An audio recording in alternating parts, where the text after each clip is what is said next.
What's up, YouTube? It's been a while since I've done a video. I apologize. Life has been very, very busy for me between kids and work and school and all those things, but wanted to do a video over some of the hunting footage I've gotten over the last few years with the Ruger American Rifle in 7.62 by 39.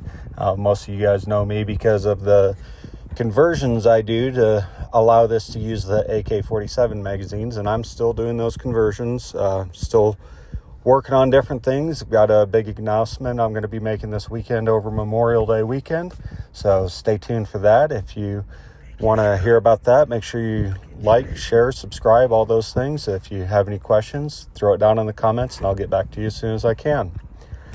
So this first video is from Wyoming, the fall of 2023. Took my oldest son hunting. This is the first time he got a antelope tag. He was using the Ruger American Rifle 7.62 by 39. He was shooting a factory Hornady 123 grain. This was some of their zombie SST loads.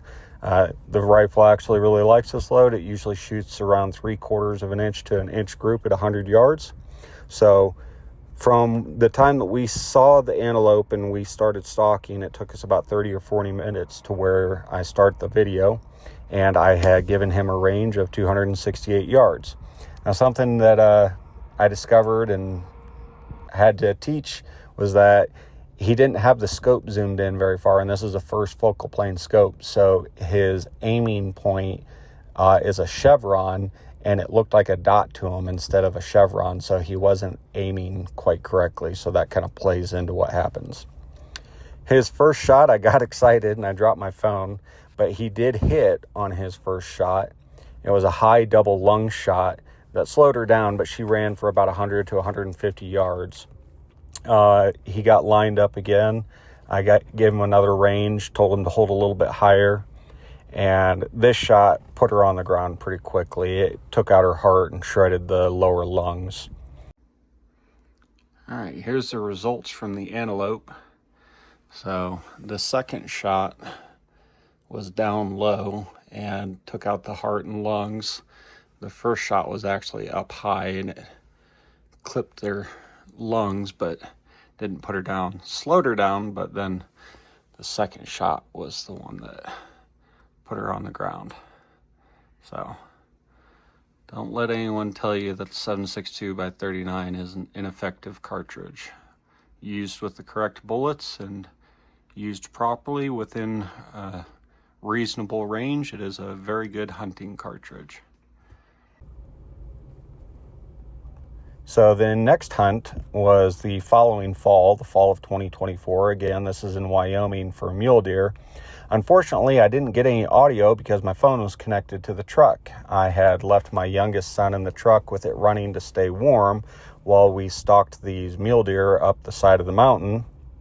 And so didn't get any audio, but my middle son was shooting my Bergara B14 HMR and 300 PRC. He's using a factory Hornady 190 grain CX load.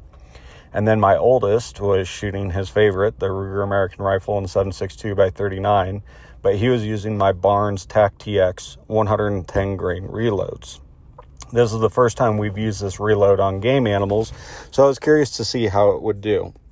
These are coming out of the muzzle at 2,640 feet per second, and at 68 yards, the impact velocity should have been around 2,500 feet per second. Both does were down within seconds, but the 7.62 by 39 took a little longer due to his shot just clipping the bottom of the heart, while the 300 PRC dissected the heart. It cut basically all the muscle from the valves and was just sitting in the chest cavity.